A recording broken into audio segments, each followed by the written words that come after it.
Good morning all of you. स्वागत है आपका केमिस्ट्री विद एसके सर में। ठीक है, क्लास 10 साइंस के चैप्टर नंबर 1 हम लोग पढ़ रहे थे chemical reaction and chemical equation, जिसमें हम लोग पढ़ रहे थे पिछले लेक्चर में टाइप्स ऑफ केमिकल रिएक्शन में डिस्प्लेसमेंट एंड सब्स्टिट्यूशन रिएक्शन। ठीक है, अगला रिएक्शन हमारे पास है एक्जोथर्मिक एंड एंडोथर्मिक रिएक्शन, यानी कि ऊष्माक्षेपी और ऊष्माशोषी अभिक्रियाएं। ऊष्मा के आधार पर अभिक्रियाएं दो प्रकार की होती है। एक को बोलते हैं एक्जोथर्मिक रिएक्शन, ऊष्माक्षेपी अभिक्रिया, और दूसरे वाले को बोलते हैं एंडोथर्मिक रिएक्शन, जिसको बोलते हैं ऊष्माशोषी अभिक्रिया। ठीक है, अब हम क्या करेंगे, पहला टाइप पढ़ेंगे जिसका नाम क्या है, एक्जोथर्मिक रिएक्शन। ठीक है, देखिए ऊष्माक्षेपी अभिक्रिया का मतलब क्या होता है। देखिए ऊष्माक्षेपी, क्षेपी का मतलब होता है बाहर निकलना, उत्सर्जित करना। ठीक है, तो वे रासायनिक अभिक्रियाएं जिसमें ऊष्मा उत्सर्जित होती है, ऊष्मा बाहर निकलती है उत्पाद के बनते समय, तो ऐसी रासायनिक अभिक्रिया को हम लोग बोलते हैं ऊष्माक्षेपी अभिक्रिया। ठीक है, हमने कहा वे रासायनिक अभिक्रिया जिसमें ऊष्मा उत्सर्जित होती है, तो इस तरह की रासायनिक अभिक्रिया को हम लोग बोलते हैं ऊष्माक्षेपी अभिक्रिया। ठीक है, जैसे देखिए ग्रेफाइट को ऑक्सीजन की उपस्थिति में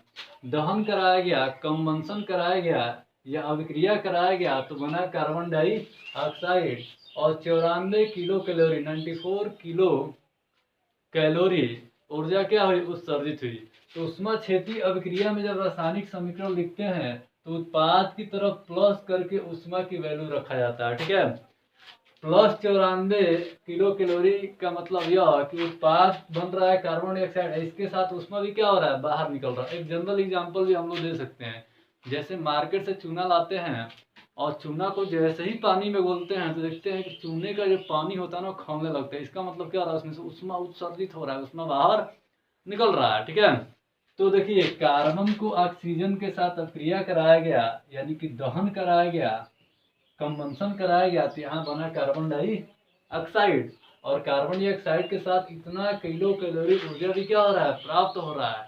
तो दिस टाइप रिएक्शन को, यानी कि इस टाइप के रिएक्शन को हम लोग बोलते हैं एक्सोथर्मिक रिएक्शन, ऊष्माक्षेपी अभिक्रिया। ठीक है, चलिए अगला देखिए, अगला हमारा है ऊष्माशोषी अभिक्रिया, एंडोथर्मिक रिएक्शन। देखिए नाम से पढ़िए, ऊष्माशोषी अभिक्रिया, यानी कि अभिक्रिया को कराने के लिए ऊष्मा दिया जा रहा है। ठीक है, अभिकारक जब अभिक्रिया कर रहे हैं तो ऊष्मा को क्या कर रहे हैं, अवशोषित कर रहे हैं। तो वे रासायनिक अभिक्रिया जिसमें ऊष्मा अवशोषित की जाती है, ऑब्जर्व की जाती है, तो ऐसी रासायनिक अभिक्रिया को हम लोग बोलते हैं क्या, ऊष्माक्षेपी अभिक्रिया। इंग्लिश में बोलते हैं एंडोथर्मिक रिएक्शन। जैसे नाइट्रोजन ऑक्सीजन के साथ रिएक्ट करता है, अभिक्रिया करता है, तो यह बनाता है नाइट्रिक ऑक्साइड। और देखिए -45 किलो कैलोरी, मतलब इतना ऊर्जा खर्च किया गया अभिक्रिया को कराने के लिए। ठीक है, जैसे मान लीजिए हम लोग क्या करते हैं कि बर्तन पर पानी को गर्म करते हैं। ठीक है, तो पानी को गर्म करने के लिए क्या करते हैं, किसी डिवाइस द्वारा हम लोग क्या करते हैं, उष्मा देते हैं। तो उष्मा देते हैं तो बर्तन क्या करता है, उष्मा को अवशोषित करता है, तब जाकर वो पानी क्या होता है, उबलता है। ठीक है, तो देखिए नाइट्रोजन ऑक्सीजन के साथ रिएक्ट करने के लिए इतना एनर्जी क्या कर रहा है, ऑब्जर्व कर रहा है उष्मा के रूप में।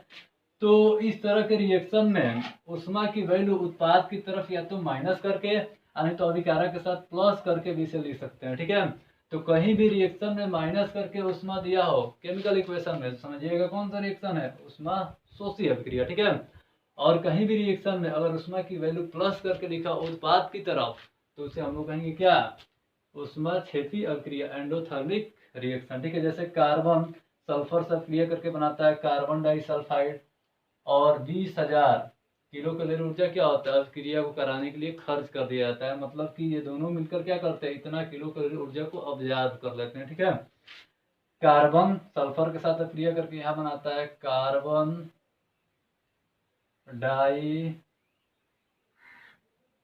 सल्फाइड, और यहाँ क्या बनाता है, तो यहाँ बनाता है नाइट्रिक ऑक्साइड।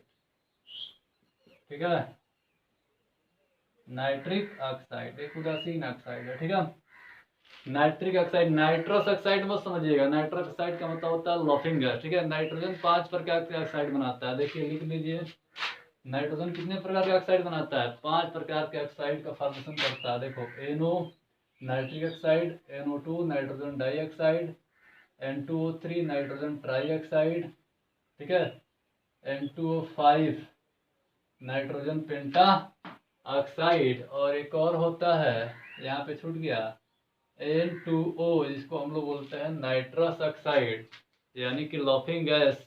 लॉफिंग गैस का फॉर्मूला क्या होता है? NO2O। नाइट्रस ऑक्साइड इसको बोलते हैं लॉफिंग गैस, हंसाने वाली गैस के नाम से क्या कहा जाता है, इसको जाना जाता है, ठीक है। तो नाइट्रोजन 5 टाइप के ऑक्साइड बनाता है, nitric oxide, nitrogen dioxide, nitrous oxide, nitrogen trioxide, nitrogen पेंटा ऑक्साइड, ठीक है।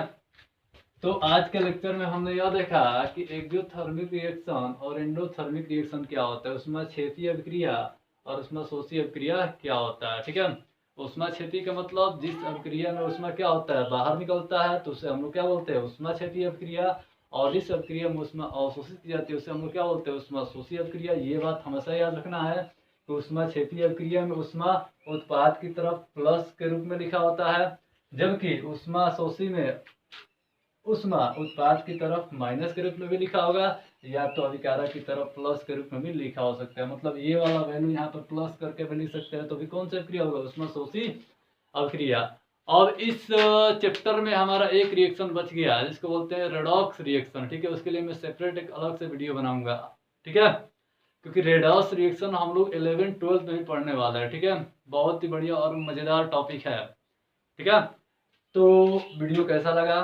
वीडियो अगर आपको अच्छा लगे तो वीडियो को लाइक कीजिए, सब्सक्राइब कीजिए और कमेंट कीजिए और शेयर कीजिए, ताकि अधिक से अधिक बच्चों को लाभ मिल सके, ठीक है। Thanks for watching my video.